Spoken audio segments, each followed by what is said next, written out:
Bonjour à tous, bonsoir même, nouvel épisode de Ça déraille. Vous savez, le podcast qui démarre avec une nouvelle équipe aujourd'hui. Vous allez les découvrir très vite et vous les voyez peut-être déjà sur le live Twitch. On parle aujourd'hui de ce début de saison, des enseignements, on va en parler dans la première partie. En deuxième, on fera un petit focus sur nos amis tricolores.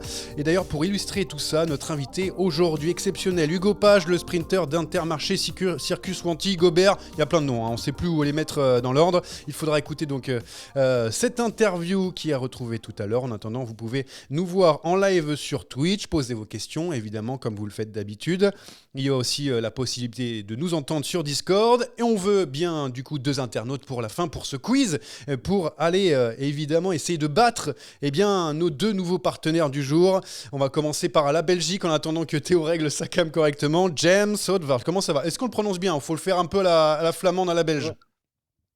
Non, c'est parfait, Johan. Bonsoir à tous. C'est avec un immense plaisir que je rejoins l'équipe de Ça déraille pour cet épisode qui s'annonce passionnant. Et puis on a aussi, vous le voyez à l'écran du coup, Théo Barbet-Duquil, le grand gagnant du quiz l'année dernière qui est revenu parce que tu as déjà fait une émission avec nous. Tu nous as battus, tu es venu flâner un petit peu avec nous, puis après tu as décidé de laisser nous battre de nouveau aujourd'hui. Je cherche le grand chelem. Ouais, attention parce qu'on a du beau monde, notamment dans le Discord. C'est un peu plus fort que nous. Alors, on va donc commencer cet épisode avec bien sûr ce début de saison. Il y a des personnes ici présentes qui ont regardé, d'autres qui ont tout simplement participé au plus près, commenté les courses du début de saison, pour ne pas citer Théo. Voilà, donc c'est parti pour le départ. Allez mon petit, on en remet là, on en remet. Bon, alors, il y a eu pas mal de choses à dire en ce début de saison, pas mal de courses sympas depuis le début. On a vu l'Australie, on en a vu en France aussi des courses, en Espagne et ailleurs. Alors, quels enseignements en tirer ? Je vous ai demandé, avant de réfléchir un petit peu, James et Théo, de savoir qu'est-ce que vous retirez en premier de ce début de saison. On va commencer par James qui a sûrement bien travaillé, parce que Théo, comme il a oublié son ordinateur, du coup, il a même plus ses fiches. Alors, non, je m'en rappelle. Allez, James, commence. Comme enseignement de ce mois de janvier, début février, j'ai mis Intermarché en tête du classement UCI parce que, non pas parce que c'est une équipe belge, ça m'est complètement égal, mais parce que c'est tout simplement une première historique pour cette équipe qui pour l'instant est sur un petit nuage depuis déjà de nombreux mois. Ils sont sur la lancée de l'année dernière et là, 6 victoires, une première place au classement UCI. Ça va pas durer puisque les grosses pointures vont se mettre en route bientôt. Ouais, rien n'est prédéfini à l'avance, mais normalement, ils devraient redescendre un peu dans le rang, mais il faudra compter avec eux cette année et ça, c'est une certitude. Théo, alors, qu'est-ce que tu as retiré de ce début de saison ? Alors moi, je m'étais dit, c'est un peu plus général que ressortir une équipe ou une individualité, mais moi, ce que j'avais envie de souligner, c'est le niveau général de toutes ces courses de début de saison qui ont été assez impressionnants. On en parlait avec d'anciens coureurs la semaine dernière lorsqu'on commentait le Saudi Tour. C'est qu'en fait, il y a 10-15 ans, c'est vraiment une facette du cyclisme qui a évolué. C'est que parfois, on utilisait ces courses-là comme fin d'entraînement, fin de construction d'hiver. Et là, vraiment, on a assisté à un Tour de Valence où, dans les montées, ça se castagnait et où Théo Geoghenaert a montré des choses dont on avait plutôt l'habitude de voir ça au mois de mars ou au mois d'avril lorsque la saison était vraiment lancée. Donc moi, je voulais juste revenir sur cette évolution-là. Et c'est ce qui m'a vraiment le plus impressionné, notamment lorsqu'il a fait froid et de la pluie en Espagne sur les courses de début de saison. Le niveau était déjà très, très dense. Bon, pas mal de choses à en retirer. Donc, on a entendu Intermarché. On a entendu aussi Théo qui a vu ces premières parties de saison assez denses. Allez, première question que je vais noter, parce que moi aussi, j'ai noté pas mal de choses. Alors, on va parler d'Intermarché. On en a parlé jusque-là. Alors, Intermarché, 6 victoires cette saison. Théo, je vais te redonner la parole directement parce que James a eu le temps d'en parler longuement. Est-ce que tu les attendais ? C'est vrai qu'on a vu une belle saison quand même 2022 de la part d'Intermarché. Et là, 2023, c'est largement dessus. On dirait la quick step de la belle époque qui raflait un petit peu tout. Ouais, après, c'est de la surperformance sur un mois pour l'instant.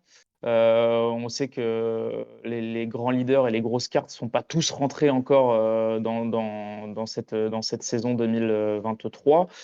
Et on l'avait vu déjà un peu l'année dernière avec Arkea qui avait mis déjà la charrue un peu avant les bœufs sur le début de saison. Et à un moment, tu atteins un plateau et tu baisses un petit peu en niveau. Surtout que on va arriver sur des courses par étapes où ils ne sont pas forcément armés pour aller en tout cas chercher des classements généraux. Euh, bon, voilà, après, l'ADN de cette équipe-là, on le sait aussi, c'est d'aller chercher des garçons un peu revanchards, qui se plaisaient pas trop dans leur équipe auparavant.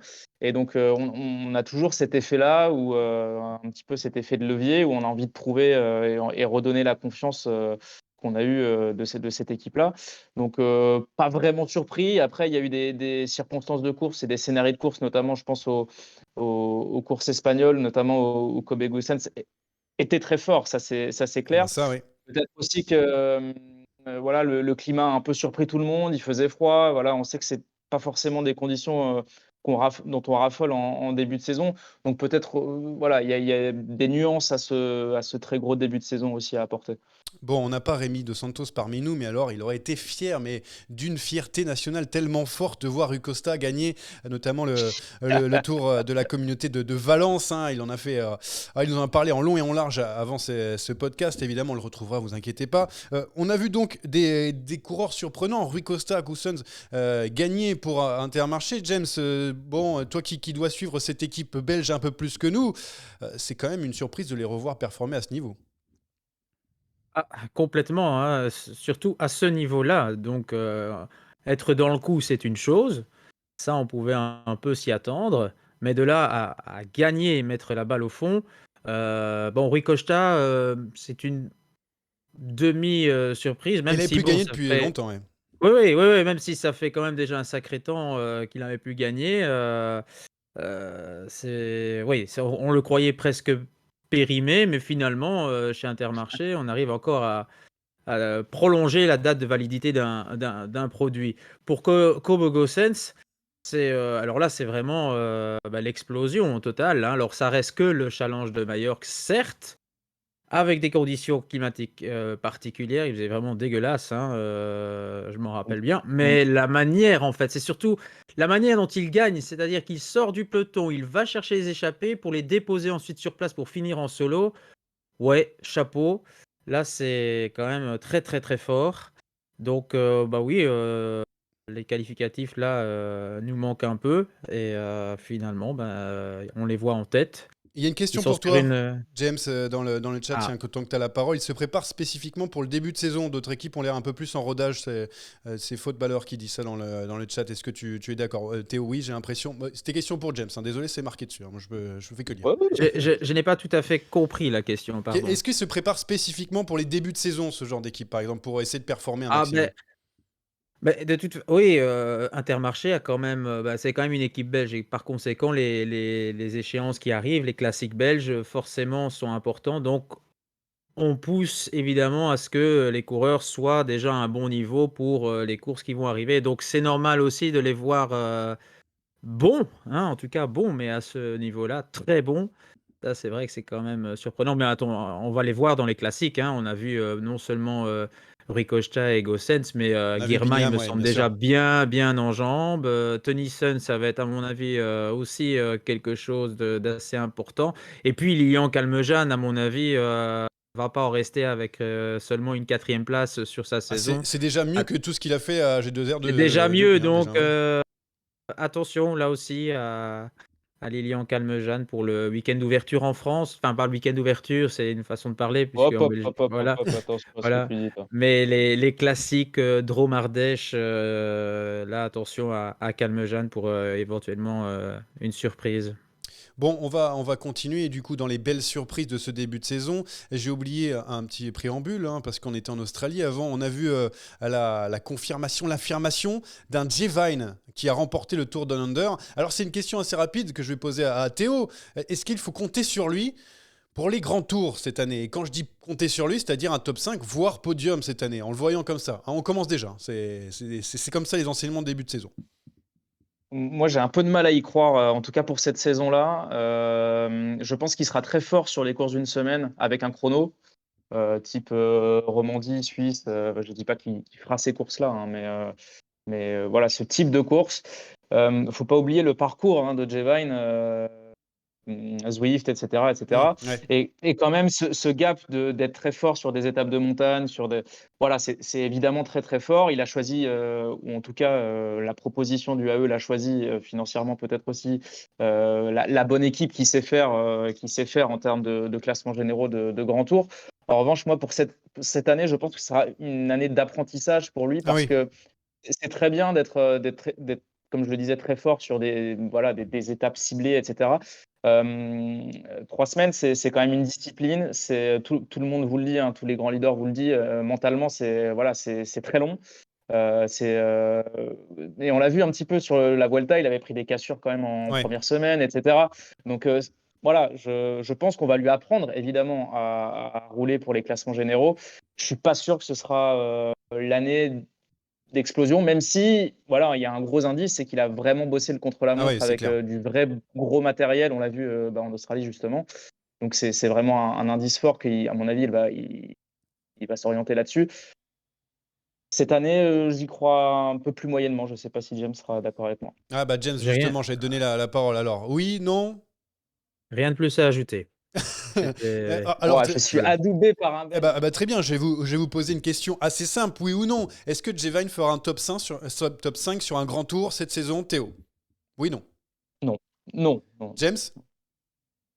non, sauf si Almeida se casse la figure très rapidement au début Non, de mais Giro. après les saufs, c'est bon. Sauf si tout le monde se casse la gueule, il reste plus que lui. Bah oui, c'est sûr, il va gagner la Vuelta ou le Giro. Non, ça compte pas. C'est oui ou non, c'est comme ça. Après, on sortira les C'est bandes. non, alors c'est non, alors c'est non. On ressortira les bandes, évidemment, lorsqu'il aura triomphé sur une grande course. Alors, on va continuer, du coup, encore une fois, avec ce début de saison, avec un personnage qui fait beaucoup parler aussi. On a parlé d'Intermarché, mais il faut parler aussi en Belgique d'Arnaud Delis. Franchement, c'est la superstar. Alors, on nous rabâche les oreilles à peu près tous les jours avec ça, notamment, vous connaissez très bien Gilou, qui fait partie de cette Dream Team de Saderail. Alors, Arnaud Delis, c'est la nouvelle superstar là-bas en Belgique. On en parle comment ? Beaucoup, mais encore moins que pour l'instant. Pour l'instant, j'ai bien. Moins que Wout van Aert et Remco Evenepoel, qui lui, on en parle tous les jours. Remco, C'est le troisième c'est homme? Le troisième homme tous les là-bas un jours. peu? Je dirais derrière Euh, Remco, derrière Van Aert, je veux dire en termes de hype, parce que bien sûr, il y a de très bons coureurs, hein, Ah il oui, y en a oui, plein. oui, oui, oui, oui, oui, oh oui, en termes de hype, oui, là, on est en troisième position, oui, oui, oui, oui, clairement. Théo, tu as regardé les courses, notamment Bessèges, hein, où il a été stratosphérique. En fait, même, il se permet d'aller dans les échappées, il grimpe, au sprint, des fois, il n'a pas envie, il suit des coups, puis après, il revient, il resprint. Enfin, je sais pas, mais il sait tout faire, Non, ce gamin. l'étape où il attaque à 1,5 km, il Non, non, prend mais de ça, gros relais, il force à faire travailler les autres derrière et il se remet, allez, 1 minute, hein, même pas, 30 secondes dans la boule et ça repart. Non, mais c'est tout bonnement impressionnant. Après, je pense que James est bien plus calé sur le sujet, mais moi, ce que je trouve très cohérent pour l'instant dans le début de carrière d'Arnaud Delis, c'est dans le choix des courses, même s'il a aussi été dicté par la situation de l'auto la saison dernière dans la course au point UCI. Je trouve que la façon dont on construit, dont on amène Arnaud Delis, notamment en le mettant, en le faisant apprendre sur les courses d'un jour, en le mettant dans une position de leader, peut-être presque même dans un fauteuil, mais en ne le cramant pas sur des courses par étapes qui voilà, ne seraient pas forcément compatibles avec son profil. Voilà, moi, j'imagine, James, que dans l'entourage de la Loto, on prend avec grande précaution de ce programme-là et de cette montée en puissance, en tout cas. Et Dans moi, je trouve l'eau. ça très intelligent de la part de la Loto pour l'instant. Dans l'ombre d'ailleurs de Caleb Ewan. Je dis dans l'ombre parce que voilà, pour l'instant on en fait d'Ewan l'Australien le leader, mais forcément qu'on va commencer à mettre en avant un petit peu Delis. Bah oui, je sais James, je te vois hocher la tête, mais je dis pas dans l'ombre en mode c'est lui le grand leader, mais il profite aussi du fait Après, qu'on regarde ce que fait Caleb Ewan et du coup on regarde moins ce que fait Delis. Voilà, c'est un petit peu ça ce que je voulais dire. L'Auto est une équipe belge, hein, après, Oui, donc oui, évidemment. à mon avis, très rapidement, on va prioriser. Je sais pas si James sera d'accord, mais Ça, c'est le plan, hein, c'est à mon avis, clairement bon, il y a pas de gros suspense, et je vais pas étonner beaucoup de monde en disant que Dely aura bientôt, les clés du camion, sans, le faire passer pour un arrogant, hein. C'est quelqu'un de humble, vraiment, un garçon, généreux dans l'effort, dans tout ce qu'il fait, depuis le début de sa carrière. Il calcule pas ses efforts, alors parfois, ça se verra, ça se vérifiera. Il en fera de trop et c'est comme ça qu'il perdra des courses en faisant des erreurs, tactiques. il me Il fait doit penser à quelqu'un, James. voilà, et donc ça lui arrivera. Ici, il va sur les classiques, en n'ayant absolument rien à perdre, c'est vrai qu'il commence à se faire un nom, hein, et donc il commence à être attendu. Donc on est un peu impatient de voir ce que ça va donner sur les classiques belges, mais personne ne serait surpris si, jamais il venait à nous claquer un Kurn Bruxelles-Kurn, il y a personne qui tomberait de sa chaise, hein. Bon, et même un Milan-San Remo dans le chat. Hein. Voilà. On dit aussi que Milan-San Remo, c'est largement dans Papa. ses cordes.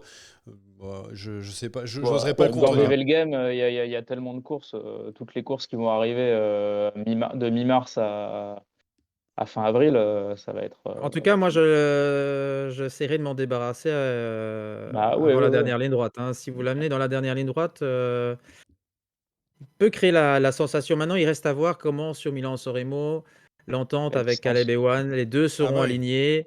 Voilà, il y a juste ça. Caleb, ça fait déjà quand même une paire d'années qu'il court après ce monument. Qui bute un peu, oui. Arnaud, ce sera la découverte, il faut quand même pas oublier ça non plus.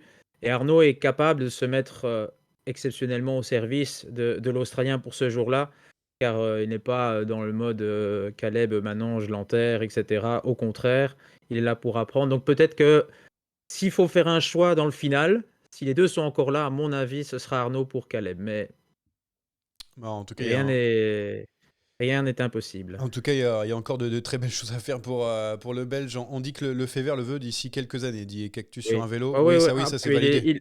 Il a ah fond. mais il le veut, il le voulait déjà, depuis les juniors. Il a juste raté son coup. Enfin, il n'a pas réussi à l'avoir. C'est assez rare que pour être souligné, parce que Lefebvre, pour manquer Ah, on un dit comme talent. ça. Le fait heureux, on dit. Parce que nous, on prononce tout n'importe comment. Ah Alors, ben, à l'arrache. oui, oui, j'entends Patrick Lefebvre aussi. Ah bah oui, Ah, nous on s'en fout. ah Ça, bah ça Moi. si, choque c'est un peu. ça, hein. C'est Ça me ça. choque un peu l'oreille, mais bon, peu importe. Je suis habitué aussi à Patrick Lefebvre, donc, non. Enfin bref, peu importe. Pas de patte, si on veut, pour les intimes aussi. Ben là, il a complètement, voilà, il est passé à côté. Et comme il est passé à côté de Philipsen, il s'en mord un peu les doigts.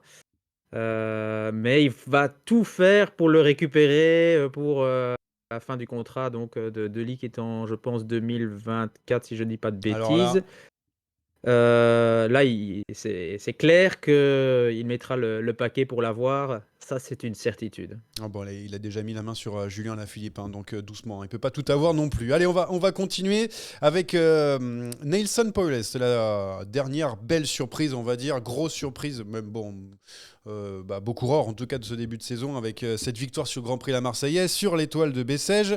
Moi je me pose des questions en voyant ce coureur parce qu'on ne sait pas trop, il est fort dans les classiques, on l'a vu notamment sur Liège-Bastogne-Liège. Il a l'air d'assez fort aussi sur les courses d'une semaine. Théo, moi je ne sais pas dans quelle case mettre Nelson Powell, voilà, tout simplement. C'est un très beau coureur, ça certes, mais je ne sais pas où le mettre. Bah moi non plus. Mais je pense pas qu'il ait le profil, ni en tout cas l'envie pour l'instant de se mettre sur les classements de 3 semaines. Pour moi, c'est une quasi-certitude. J'en avais brièvement parlé avec l'entourage d'IF il y a, je crois, la saison dernière. Ouais. Ça reste pour moi un très bon coureur de course d'un jour ou même de course d'une semaine, type Paris-Nice, etc. Je vais un peu faire la même réponse que pour Jevine parce qu'il est très fort en chrono également. Ouais. Pour moi, il est quand même un poil limité. Il est quand même plus limité que les gros prétendants au classement généraux en termes en montagne. Et je pense que dans l'idée de Jonathan Vaughters, on a recruté Richard Carapace pour aller faire des classements généraux. Je suis pas sûr que l'orientation de cette équipe-là, elle soit pour Paulès en tout cas. Enfin, Ouais. ce que Il y a voudrait encore du l'équipe. monde quoi. de Paulès, pour moi, c'est des victoires d'étape, c'est des gros coups sur des Mm. grands tours. C'est jouer la gagne sur des classiques. Saint-Sébastien, il a déjà fait, mais sur ce genre de course-là. Et c'est pas voilà, en tout cas sur son début de saison qu'il fait, sur les courses sur lesquelles il est aligné. Même s'il n'avait pas fait ce début de saison-là, on le citait en début de course comme un des prétendants à la victoire finale, parce que sur la Marseillaise, voilà, il faisait partie des coureurs à surveiller, pareil à Bessèges. Donc pour moi, alors il gagne 2 fois, donc il se rate pas. Mais pour moi, c'est un début de saison logique de Paulès. Bon, on va enchaîner. Donc, on a parlé beaucoup de choses depuis le début de ce podcast sur ce début de saison. De belles choses. Maintenant, on va parler des déceptions de cette année. James, on commence par la déception pour toi de cette année. Côté cyclisme, hein, tout simplement. Hein. Tu peux choisir qui tu veux. J'ai pas choisi un individu, j'ai plutôt choisi voilà, la sécurité des courses, proprement dite, en fait. Pour moi, ça reste un gros souci. Je ne comprends pas euh, comment le Tour de Saint-Roan peut encore proposer des arrivées pareilles. Avec L'arrivée du des premier spectateurs jour en avec plein la route. milieu. Ouais. On est dans le surréalisme le plus total. Alors, le Tour de San Juan possède une retransmission très particulière, avec un jour des images, le lendemain, on n'en a pas, mais on en rigole beaucoup. Mais cette épreuve, en termes de sécurité, c'est un vrai, voilà, c'est un vrai cauchemar. Sincèrement, je ne comprends pas pourquoi des coureurs peuvent aller là-bas, prendre des risques d'aller foutre en l'air leur saison. C'est vrai que l'Argentine est un beau pays, ça je ne dis pas. Il fait beau, il fait chaud, tout Il ce que faut bien vous courir voulez. quelque part. Mais oui, mais il y a quand même des courses en Europe, pas besoin d'aller très loin pour faire sa condition. Avec voilà, je sais pas, de niveau sécurité, c'est le néant, mais c'est pas beaucoup mieux en Europe quand on voit l'arrivée de la deuxième étape du Challenge de Majorque. Mm. Je me pose aussi certaines questions avec 45 000 virages en 200 mètres. Enfin bref, j'exagère un petit peu, mais voilà, ça fait beaucoup, je trouve, pour un début de saison. Et voilà, c'est un peu ma déception. Et alors, juste petite aparté par rapport à ça, on nous dit dans le chat que par contre, à l'inverse, la sécurité sur l'étoile de Bessèges à deuxième étape où ils ont arrêté du coup cette étape parce qu'il n'y avait plus d'ambulance à cause d'une forte chute a été saluée. Voilà, pour mettre un petit peu l'eau dans ton vin. James, Théo, alors la déception de ce début de saison pour toi, c'est qui? Ou c'est quoi d'ailleurs? Alors moi, j'avais du mal à en situer une ou deux parce que voilà, ça reste qu'un premier C'est mois de bien sûr. saison et voilà, c'est bon. Mais pareil, d'un point de vue général, comme tout à l'heure, pour la satisfaction, je trouve le début de saison, notamment des 2 plus grosses équipes françaises que sont AG2R Citroën et la Groupama FDJ, un peu discret. Voilà. Ça n'a pas gagné encore, mais ça, c'est pas non plus une tare. Mais je trouve ces 2 équipes un petit peu en retrait pour l'instant, même si on a fait rentrer Cosnefroy assez vite dans cette saison. Du côté de chez AG2R. Mm. Chez Groupama, on a fait rentrer également Thibaut Pinot, même si c'était plutôt pas mal, hein, c'était plutôt encourageant sur cette semaine à Bessèges. Oui. Voilà, mention bien quand même pour la Cofidis qui ramène un succès World Tour avec Brian Cocard et Simone Consoni qui s'impose sur la dernière étape du Saudi Tour.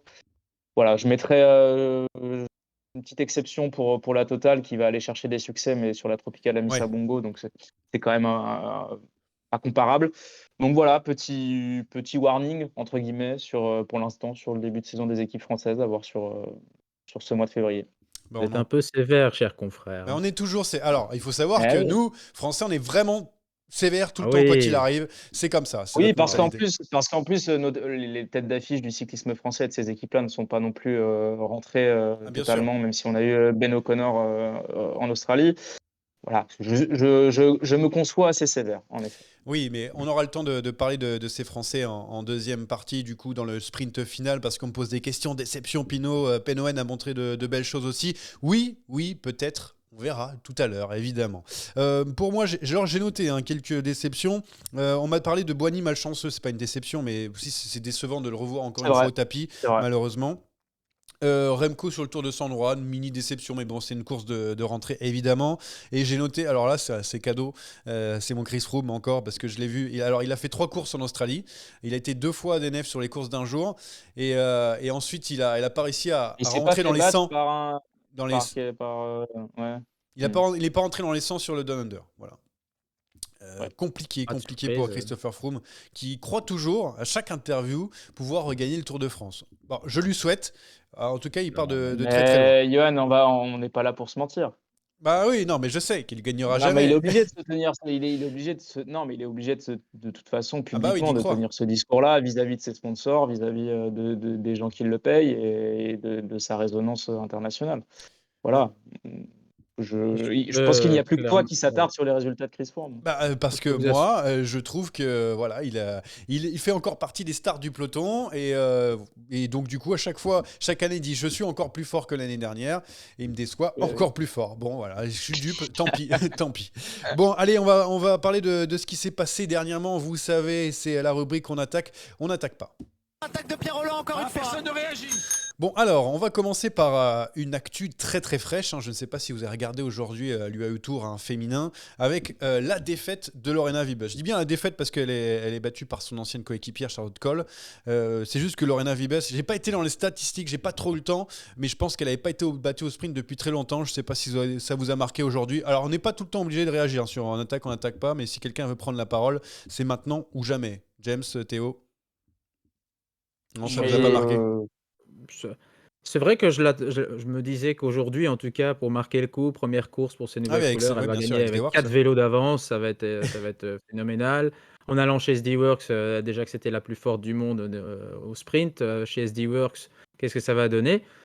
Et là, bah oui, grosse surprise. Alors que ça vienne de Charlotte Cole, là, ça me surprend un peu moins. Ouais, parce que Si elle c'est. avait été battue par Chiara Consoni, là, d'accord, mais que ce soit par son ancienne coéquipière, finalement, c'est la relève en fait déjà de Lorena Wiebes qui pointe déjà le bout de son nez un peu plus rapidement que prévu finalement. Donc c'est cool pour le cyclisme néerlandais, hein. De toute façon, la DSM et les sprinters en ce moment, c'est vraiment incroyable. Entre Meerhofer, entre Westford, entre du coup Cole, ils font que de gagner. Voilà, ils sont impressionnants. Pogacar qui change son programme, donc qui va pas sur l'UAE Tour masculin et qui va plutôt en Espagne pour laisser la place notamment à Damiet sur l'UAE Tour qui, lui, on sait qu'il aime bien aussi cette course. Bon, plutôt logique, incompréhensible. Théo, tiens, toi qui n'a pas pris la parole juste avant, non? Quelque chose là-dessus? Ouais, peut-être la micro-surprise, c'est que du côté de chez UAE, on est quand même sur le tour entre guillemets national Ouais. et que donc on fait confiance à Adam Yates pour aller jouer la gagne. Euh, je pense en fin de saison dernière, Pogacar était venu dans les locaux de l'équipe et dans l'interview qui ressortait, on avait pointé vraiment le fait que c'est un garçon qui aime pas s'ennuyer. Donc j'ai quand même beaucoup de coureurs, voilà, passé 25-26 ans, commencent à dire ouais, on fait le même programme, etc. Ça peut être redondant, ça peut être la routine, etc. Donc moi je trouve ça plutôt positif qu'il change un petit peu son début de saison. On sait que il a très envie d'aller gagner le Tour des Flandres. Donc c'est la classique sur laquelle il va participer en Espagne, même si c'est pas évidemment comparable. Voilà, on est sur des courses d'un jour assez dynamiques, etc. Donc non, moi, c'est limite logique entre guillemets pour moi. En Belgique, on a écrit beaucoup sur le sujet en disant qu'il avait peur d'un duel avec Remco. Ouais. Ah, Mais oui. Ça, oui, c'est la oui, Belgique mais aussi. Ah, chacun, Ça, c'est la chacun son Belgique, pays. voilà, mais- dès que c'est possible de mettre Remco en évidence, on le fait, Mais hein. bien sûr. Pogacar qui a un palmarès plus grand que Remco, évidemment, il a peur de Remco, forcément. Non. Non, Bon, c'est un peu mais ridicule, mais voilà. Bah t'inquiète. surtout qu'Evenepoel n'était pas prévu non plus sur le AE Tour et que bon, même si certes les annonces se sont télescopées, je suis pas certain que Ouais, Tadej non. Pogacar ait déjà pris sa décision depuis un bon bout de temps quand même. Après, Non.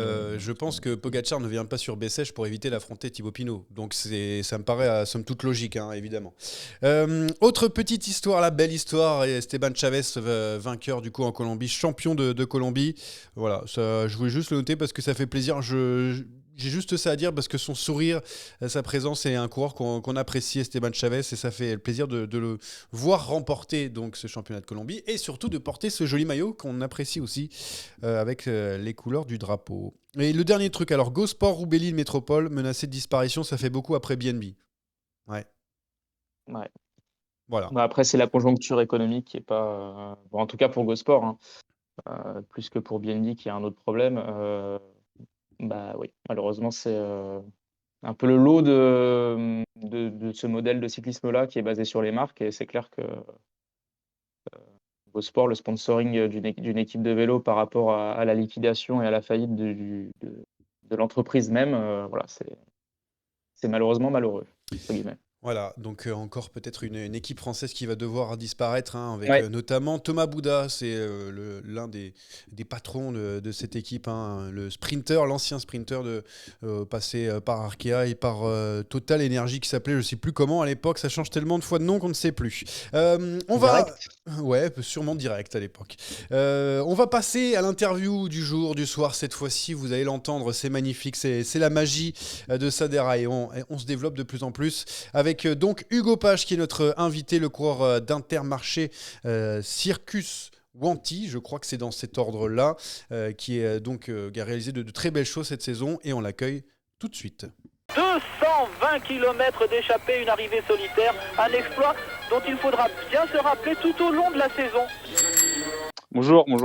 Coureur de la meilleure équipe du monde actuellement, Intermarché Wanty Gobert, 21 ans seulement et un beau début de saison, 3 top 10 sur le Tour Down Under, deuxième de la Cadel Evans Great Ocean Road Race, et on va mettre directement les pieds dans le plat avec toi. Si on dit que c'est toi la relève du sprint français, tu es d'accord avec ça ? Je pense que pour le moment, faut pas s'emballer non plus. C'est pas comme si j'avais gagné 5-6 courses déjà. Pour le moment, j'en ai pas encore gagné. Après, c'est vrai que pour le moment, j'arrive à faire des belles performances au sprint, mais je pense que voilà, pour le moment, faut pas que je me case uniquement comme un sprinter. Faut que je me découvre encore un petit peu plus. Et après, on verra. Mais pour l'instant, j'ai pas envie de me mettre trop de pression et je pense que pour le moment, ce serait un petit peu trop précipité de dire que je suis la relève du sprint français, je pense. Et est-ce que tu sens de la pression autour de toi par rapport à ça quand on sait que la génération du sprint flamboyant du sprint français, Arnaud Démare, Nasser Boigny, Brian Cocard et d'autres, bien voilà, on attend maintenant une nouvelle génération. Est-ce que tu as de la pression autour de toi? Tu sens des attentes? Forcément, oui, il y a des attentes de la part de mon équipe aussi, mais après, ça, c'est pas ce qui va mettre de la pression. Justement, ça m'apporte de la motivation. Après, je pense que je suis encore jeune, faut pas non plus vouloir griller les étapes et je sais que je veux aussi être concentré sur les classiques, donc c'est pour ça que pour le moment, j'ai pas envie de me catégoriser comme un pur sprinter pour le moment, quoi. Ouais, on a l'impression qu'il y a un petit trou générationnel par rapport au sprint français. Est-ce que dans ta formation, tu as connu des difficultés par rapport à ça? Est-ce qu'il y a eu des barrières, je ne sais pas, par rapport au fait que voilà, on a peut-être mis de côté dans la formation le sprint? Non, pas du tout. Je pense qu'après, ça vient avec. Il y a certaines générations qui sont peut-être meilleures que d'autres sur le sprint. On a eu des très bons grimpeurs. On a eu et on a des très bons grimpeurs. Maintenant, je pense il peut y avoir une bonne génération de sprint qui arrive. Après, non, je pense qu'au niveau entraînement, on est au final comme les autres nations. Je sais qu'en plus, j'ai fait pas mal de pistes. Je sais que dès le trophée régional chez les jeunes, quand j'étais en minime, il y avait déjà des épreuves de vitesse. Donc non, je pense pas que la France elle délaisse le sprint, non. Bon, on va revenir sur ta carrière et ton début de carrière notamment. Tu es passé par la Conti de la Groupama FDJ. Alors pourquoi ne pas avoir signé en World Tour avec eux à ce moment-là? Est-ce que tu sentais que l'avenir était un petit peu bouché chez eux ou est-ce que tu as trouvé un plus beau foyer, un meilleur foyer ailleurs? Non, tout simplement parce que j'ai pas reçu d'offre de leur part. Du coup, j'ai voulu. Du coup, forcément, j'ai dû chercher ailleurs avec mon agent. Et après Intermarché, on les a sentis très intéressés. On était aussi très intéressés. Du coup, on a pu communiquer tous ensemble. Et c'est vrai que le projet, les deux parties ont bien accroché. Et aujourd'hui, je pense que ça paye. Est-ce qu'il y a de la frustration à l'époque de ne pas avoir reçu d'offres? Est-ce que tu en gardes de la frustration aujourd'hui ou c'est quelque chose pour toi qui est passé? Pas du tout. De toute façon, j'ai même pas ressenti de frustration parce que j'ai directement senti que c'était pas le projet qui me correspondait. Donc au final, pour moi, c'était l'idéal de partir et de partir à Intermarché. Bon, maintenant, on va revenir à ce début de saison, hein. Ça fait pas très longtemps que tu as Intermarché et tu performes dans l'équipe en ce moment, hein. Tu as un début de saison, je vais le dire, presque tonitruant. Est-ce que tu t'attendais à cela dès les premiers tours de roue? Non, pas forcément à performer de cette façon. Après, je sais que j'ai fait un très bon entraînement hivernal, qu'avec mon entraîneur, on a bien travaillé, aussi bien travaillé le sprint forcément. Et je savais que j'étais en forme, ça se voyait sur les tests de puissance qu'on ait pu faire sur le stage et même moi, personnellement chez moi. Mais après, il y a toujours un cap entre être fort et, à l'entraînement et être fort et performer en course. Donc c'est assez compliqué. Donc non, je suis quand même content d'avoir pu performer comme ça dès le début de saison. Oui, parce que tu luttes avec les meilleurs mondiaux quand même, et ça, dès 21 ans, ça commence, je pense, à entrer dans ta tête le fait que tu vas bientôt, hein, dans les mois, dans les semaines, dans les années à venir, bien lutter avec eux toute une saison. Ouais, bah c'est le but. Après, je m'entraîne tous les jours, c'est pour essayer de faire partie des meilleurs du gratin. Pour l'instant, il y a encore beaucoup de travail, mais je pense qu'avec encore quelques années, ça peut arriver. Ouais, et puis, il n'y a pas que toi, hein, qui performe, hein, dans l'équipe, hein. C'est toute une formation, hein, qui casse la baraque en ce moment. Tu expliques comment cela, ça fonctionne bien au sein de la formation Intermarché Wanty-Gobert? Bah, c'est juste, ouais, ça fonctionne bien. Il y a une très bonne ambiance. Je pense que c'est ce qui fait notre force. Et aussi parce que, mine de rien, nous, on n'a pas l'impression d'être parmi les plus grandes équipes. Alors, on court, on n'a rien à perdre, on n'a pas grand-chose à perdre. Et au final, ça marche plutôt très bien. Oui, en plus, il y a des Français dans l'équipe, hein. Lilian Calmejane qui vous a rejoint. Il y a Adrien Petit aussi. Ça doit aider, hein, avec ce petit clan français à bien vous entendre. Oui. De toute façon, après, la plupart des Belges parlent aussi Oui, français. évidemment, oui. Et maintenant, forcément, j'ai aussi dû apprendre l'anglais. J'ai encore un peu de travail pour tenir Comme nous tous. vraiment un bon dialogue. Mais non, la communication est vraiment bonne. Je pense que c'est l'entente et l'ambiance dans l'équipe qui peut faire la différence. Ouais. Tu as fait que des courses pour l'instant en Australie, hein. C'est quoi la suite du programme? L'année dernière, tu avais un petit peu tout testé, hein, des courses d'un jour, des courses par étape. Tu veux aller dans quoi maintenant? Maintenant, je vais découvrir les classiques. J'avais déjà fait des semi-classiques, aussi E3 à Relbec, mais maintenant, je vais faire vraiment une bonne grosse partie de la période des classiques. Donc, forcément, j'attends cette période parce que je pense que je suis un coureur qui peut potentiellement être taillé pour les classiques. Donc c'est ce que j'attends. Ouais. Ouais, c'est quoi ton objectif de carrière justement? C'est une étape sur un grand tour ou c'est plutôt une belle classique? Bon, même les deux, j'ai envie de te dire. Bah forcément, quand on est coureur, je pense qu'on a tous envie un jour de briller sur le Tour de France, sur les classiques. Après, j'ai pas forcément d'objectif précis. Pour le moment, dès que je suis sur une course, j'ai envie de bien faire, que ce soit pour aider l'équipe ou individuellement quand j'ai ma carte. Donc non, pour le moment, je me projette pas tellement. Je prends les courses une par une pour le moment. Et par rapport à la hiérarchie dans ton équipe, on sait qu'il y a quand même pas mal de monde, Guirmeil, dans les arrivées de costaud. On l'a vu déjà performer en ce début de saison. Il y a aussi Tichen aussi. C'est quoi? Il y a un leadership qui va être mis en place au fur et à mesure pour les sprints, avoir pourquoi pas un train pour toi. Est-ce que tu as des informations par rapport à ça? Est-ce que tu sens qu'on te fait confiance en tout cas? Oui, je sens qu'on me fait confiance.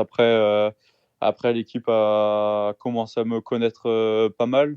Elle me fait confiance et je fais aussi confiance à l'équipe. Donc, tout va arriver à un moment donné et je leur fais confiance. Donc, quand ça arrivera, c'est que ce sera le bon moment.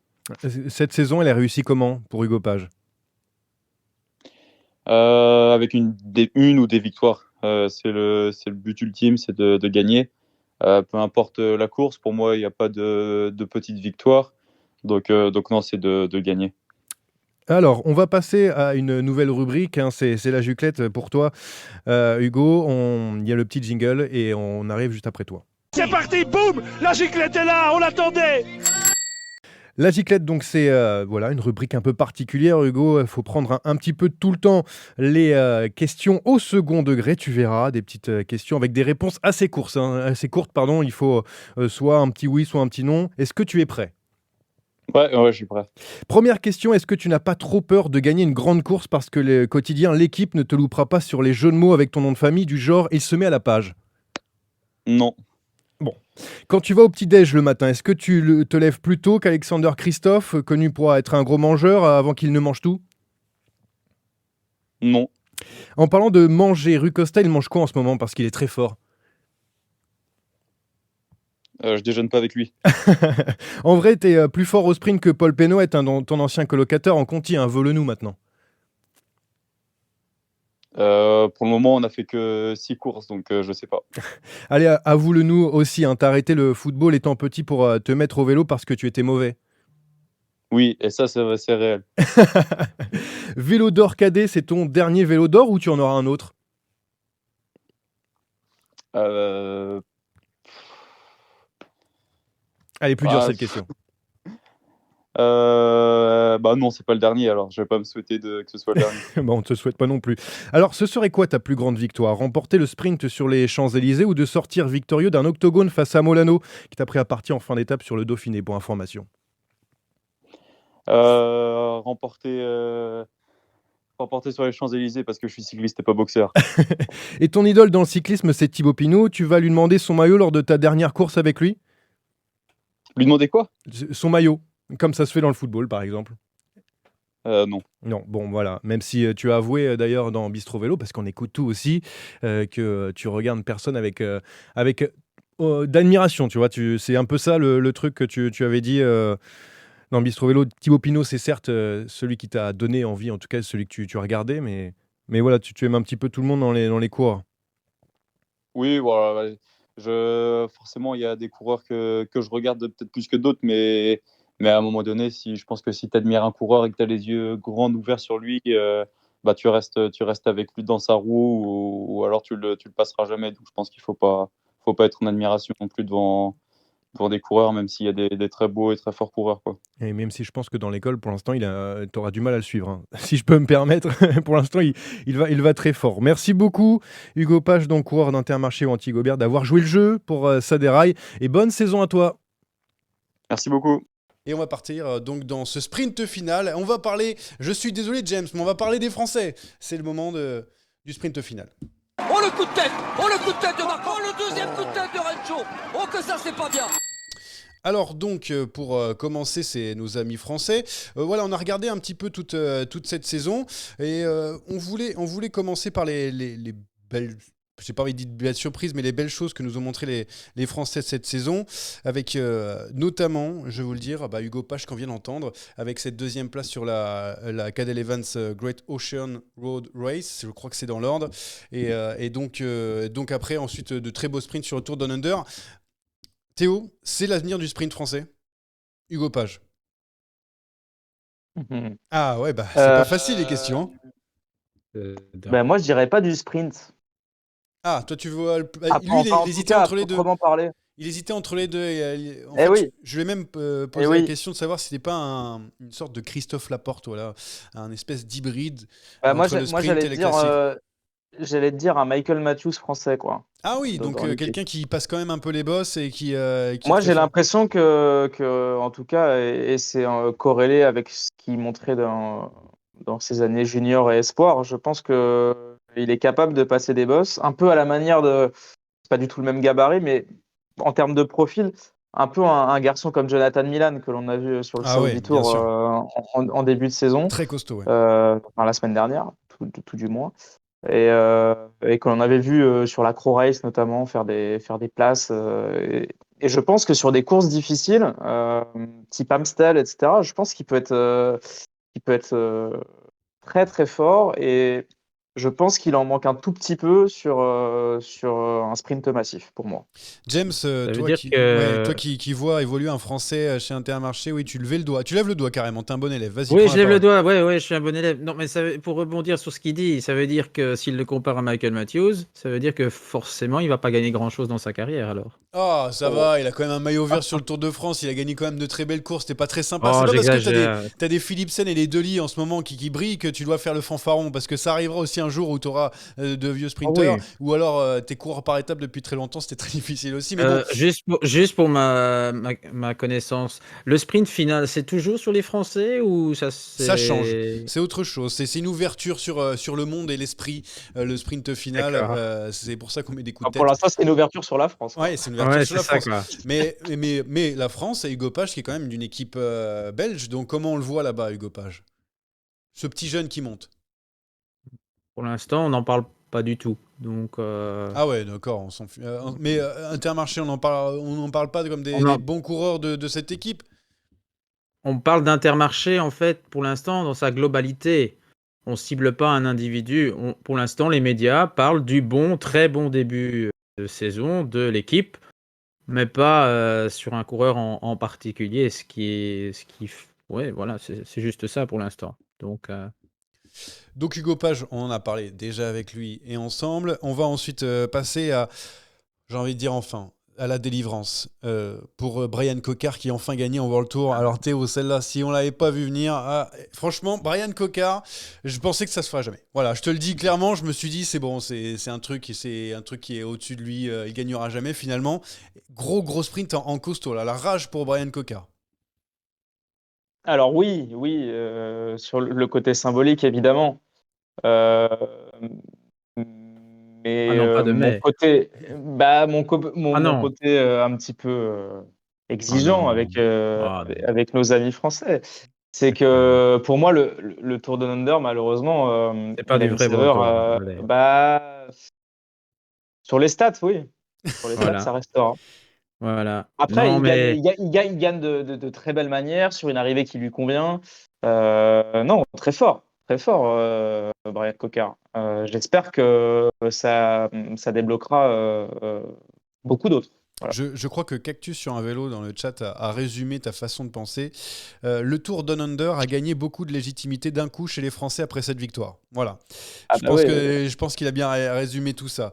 Du coup, donc pour Brian Cocard, non mais ce que je voulais dire aussi pour aller un peu plus loin dans tout ça, c'est que on a donc Brian Cocard qui a gagné cette saison. Arnaud Démare a repoussé sa rentrée parce que le Tour d'Antalya, évidemment, avec la catastrophe qui se passe en ce moment en Turquie, a été annulé tout simplement.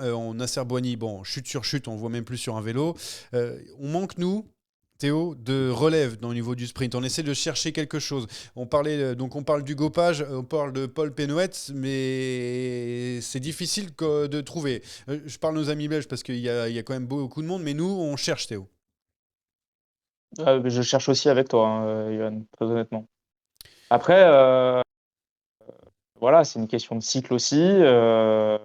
Arnaud Démare, c'est pas fini complètement pour l'instant, hein, loin de là. Brian Cocard, je trouve que moi, il progresse. En tout cas, chez Cofidis, il sort d'une belle saison.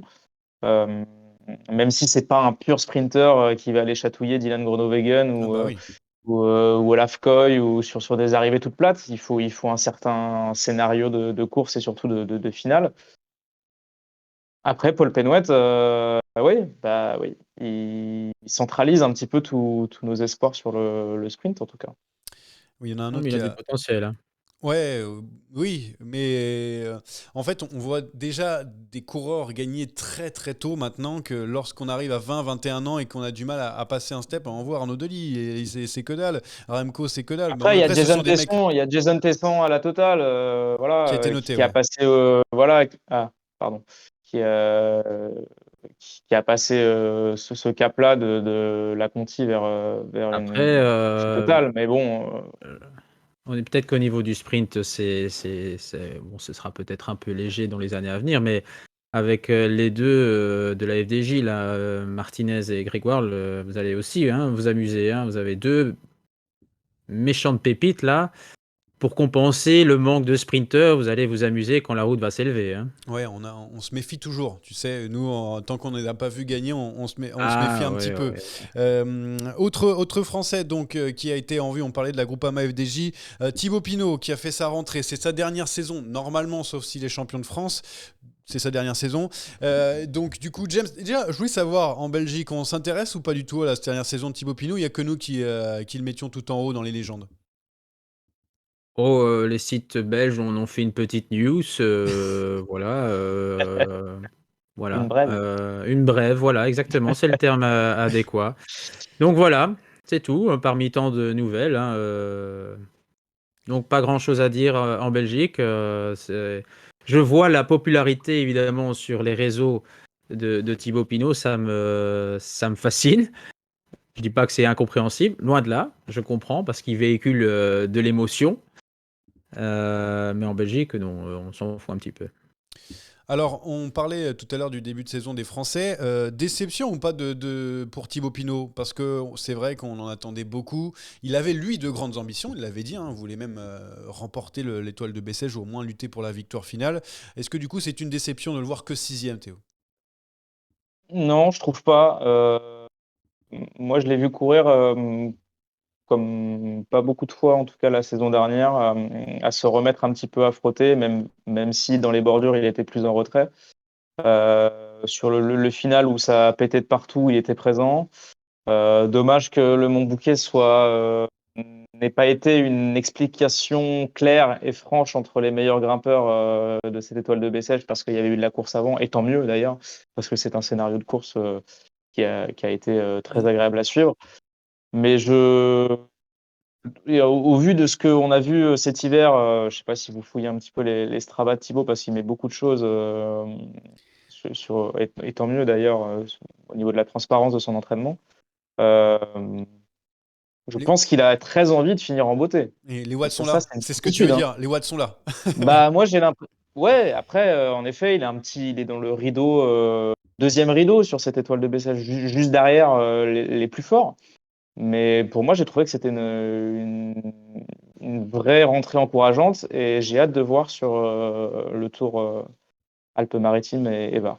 Oui, il y aura d'autres courses, hein, bien sûr, cette saison. Thibaut Pinot qui devrait faire le Tour de France. Alors, il y a pas mal de choses. On refait tous les débats. Pourquoi Pinot il se met pas équipier de David Gaudu pour qu'il aille chercher un podium sur le Tour de France? Beaucoup de choses. Et c'est en train de débattre. C'est parti là.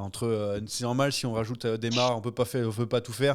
C'est vrai que c'est compliqué. On aura le temps de le suivre toute la saison. Ça sera bien sûr notre fil rouge cette année pour l'une des légendes, la Brève en Belgique, mais la légende pour nous en vélo en France. Autres Français qui ont brillé, alors encore une fois, je ne sais pas si tu as tout regardé, James, Kevin Vauquelin, donc pour Arkea, Pierre Latour qui Oui. a terminé 3e, pas très loin des meilleurs. T'en as pensé quoi alors? Je sais que malheureusement, le seul Belge qui était en vue était Arnaud Delis sur cette course, donc du coup on est obligé de te poser des questions sur les Français. Ah oui, non, mais il n'y avait pas qu'Arnaud Delis sur l'étoile de Bessèges. J'étais très curieux de savoir ce que Kevin Vauquelin allait faire. Ouais, Et plutôt bien. alors là, franchement, le voir être le meilleur du reste, ça m'a quand même surpris. Il avait fait déjà une saison assez brillante l'an dernier, mais là, être le meilleur du peloton sur le Mont Bouquet, ah là, j'ai trouvé ça quand même vraiment très très encourageant pour lui, pour sa saison, pour Arkea. Voilà un jeune Français qui, sur les courses d'une semaine, avoir sa progression, mais ça pourrait être pas mal puisque il sait un peu tout faire, ce garçon. Il a une bonne pointe de vitesse dans un petit groupe, et alors il a un chrono surtout, et ça peut aider Ouais. sur les courses d'une semaine. Donc attention, hein, je ne serais pas surpris si à Paris-Nice, il nous faisait une place dans les 10. Maintenant, le chrono à Paris-Nice, avec le chrono par équipe, Enfin oui, nouvelle chrono par formule, équipe. ça risque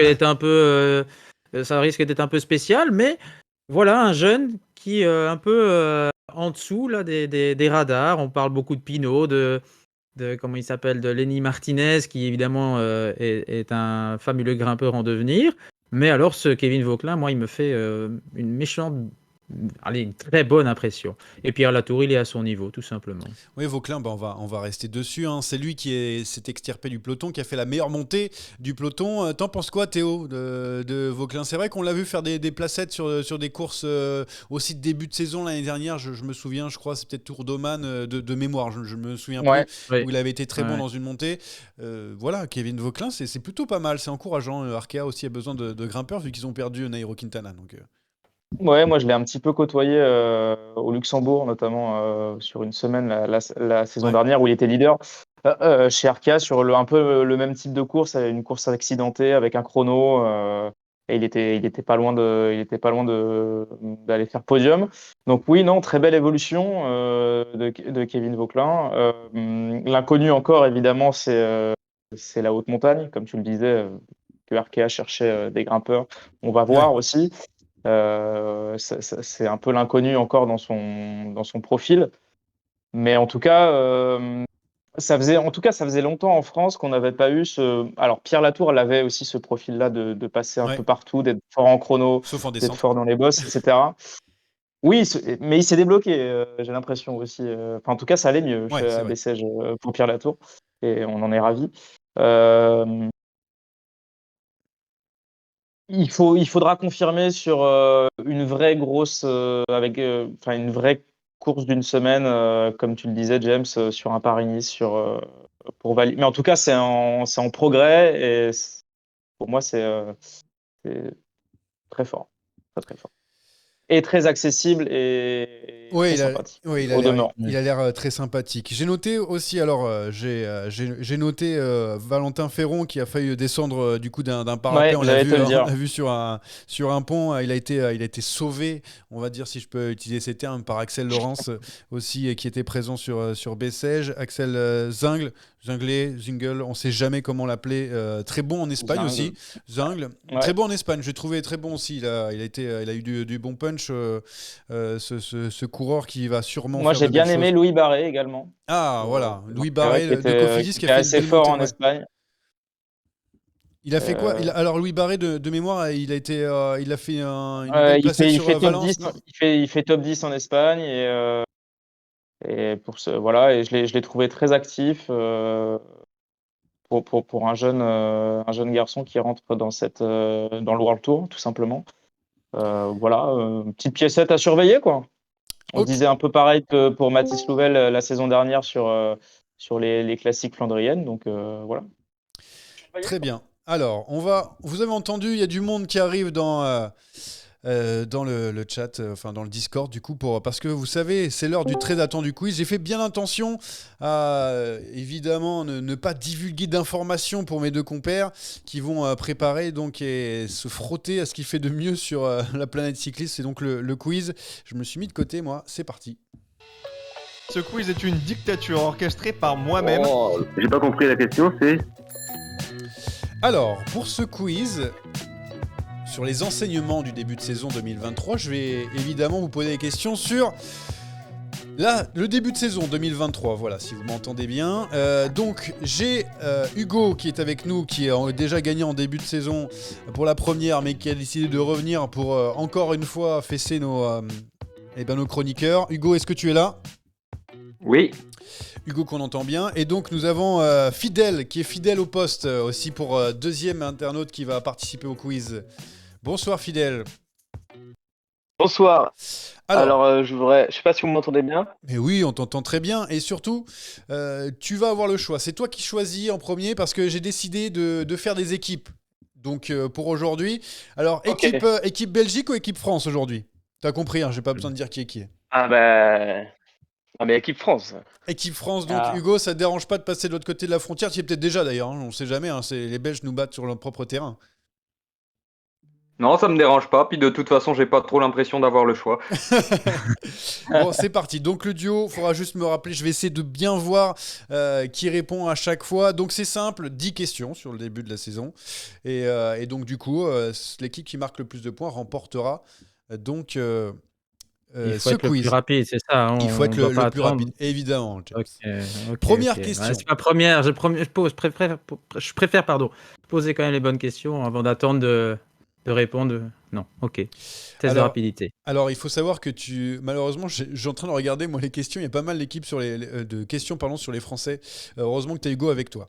Alors, d'ailleurs, première question. Le premier Français du Tour de la communauté de Valence, c'est qui ?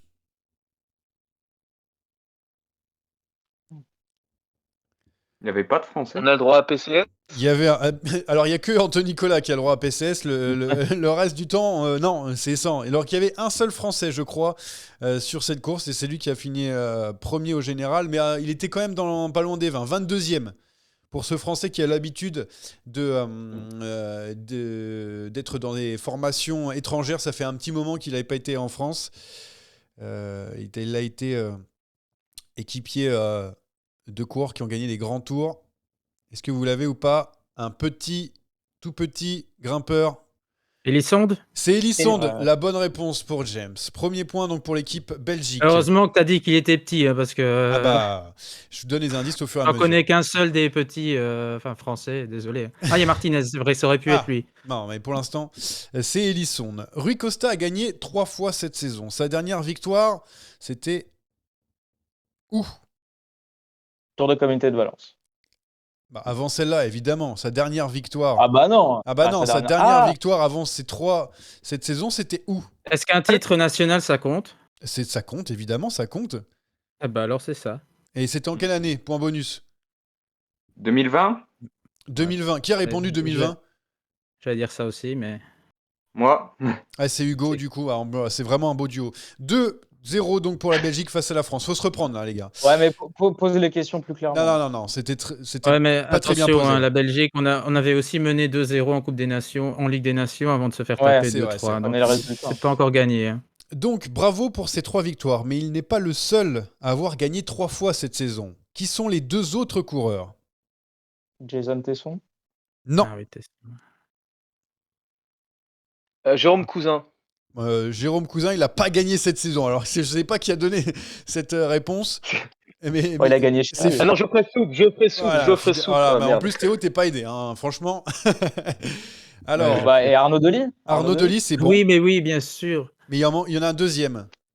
Miguel André Lopez. Miguel André Lopez. C'est bon, en plus, c'est Hugo qui a donné ça. Mais Théo, t'as donné le premier Delis? Ouais.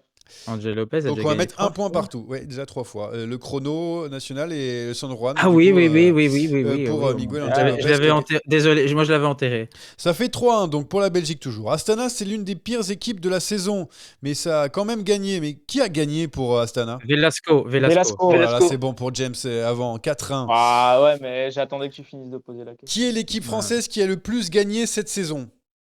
Total. 10. Total, c'est une bonne réponse. 4-2. Ah oui, il y avait Tesson, oui, avec la tropicale. Qui a remporté la Cadel Evan Great Ocean Road Race féminin cette année? Féminin. Ah oui. Sprat. Oh là là, il y a un Adorist qui a été donné en plus avec la bonne prononciation dans le groupe là. Je veux que quelqu'un se... Grace Brown. Ah non, j'ai entendu Adorist. Ah merde. Non, de reste. Non mais c'est bon Hugo, arrête de tricher, j'ai donné la réponse, je vais t'enlever un point, fais gaffe, il y a 4-2 toujours pour la Belgique. Super ça, le carton plein pour la FDJ Suez, mais qui domine le classement World Tour cette saison? La coureuse. Sprat, c'est une bonne réponse. Qui a donné Sprat? Moi. Ah, c'est Hugo, ok. 5-2 pour la Belgique. Il reste 3 questions. Bon, allez, encore une et on est bon. C'est simple les bleus, il faut aller jusqu'au bout, il faut donner toutes les bonnes réponses, sinon malheureusement... C'est gagné pour la Belgique. Chavez, champion de Colombie. Il prend le maillot à Sergio Higuita, qui a perdu donc son titre. Combien a terminé Sergio Higuita? La place la plus proche remporte ce point. Sergio Higuita a terminé combien? 9e. 9e pour Théo? 19e, allez. 19e pour James. Hugo, fidèle? Moi, j'ai dit qu'il y était pas. Ah, bon, ok. Si. Fidèle? Moi, je dis qu'il était au chou, il était 30e.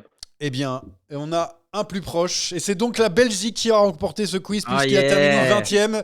Il y aura les 2 dernières questions pour du beurre. Donc, 4 équipes World Tour n'ont pas encore gagné cette saison. Ceux qui m'en citent le plus gagnent. Donc, allez-y. Groupama, FDJ, AG2R. Oui. Il en manque encore 2.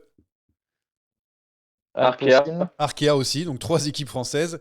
Et donc, une équipe qui n'est pas française. En World Tour. En World Tour. Qui a gagné cette saison, mais pas sur la route. Alpecin. C'est Alpecin, en effet. effet. Déjà dit en plus. Ah, j'ai pas entendu. Comment il s'appelle le petit jeune qui a fait 2e du chrono de Bessèges? Tarling. Tarling, bravo. On a vraiment une belle équipe de Belgique là. Donc c'était Joshua Tarling, Oh donc yeah. d'Ineos, qui a donc fait deuxième de ce sprint. Bravo à l'équipe Belgique, bravo Hugo, bravo à Fidel d'avoir été avec nous pour ce quiz. Et du coup, remporté par nos amis les Belges. Et puis hein, c'est terminé sur ce podcast. On n'a pas de pari encore, puisqu'il n'y a pas beaucoup de courses en ce moment. C'est un petit peu le désert. D'ailleurs, on va y aller pour le désert avec UAE. Merci à tous, en tout cas, de nous avoir suivis. Merci à Théo, merci à James. Ça a été aujourd'hui, même si tu as été battu au quiz, Théo, c'est bon, la journée était bonne. Pas grave, c'est pas grave. Bon, très bien. James, Je c'est reviendrai bon. plus fort. James, ça va? Bah, j'avais peur du quiz, mais le fait d'avoir choisi le début de saison, j'étais assez confiant. Enfin, quand t'as basculé sur les courses féminines, là, je me suis dit, oh là là, on va se faire Ah, mais on remonter. regarde tout Mais Hugo a été brillant, fidèle à sa réputation. Et c'est vrai que Donc, ça fait déjà le deuxième quiz gagné pour lui, même si là c'est en duo. Je donnerai donc un point à James et un point aux internautes donc pour ce quiz. Merci en tout cas d'avoir suivi Ça déraille. On reviendra bien sûr bientôt pour parler de plein d'autres choses. Il y a Paris-Nice, il y a Tirreno Adriatico qui arrive très bientôt et plein d'autres courses encore. À bientôt les gars, salut!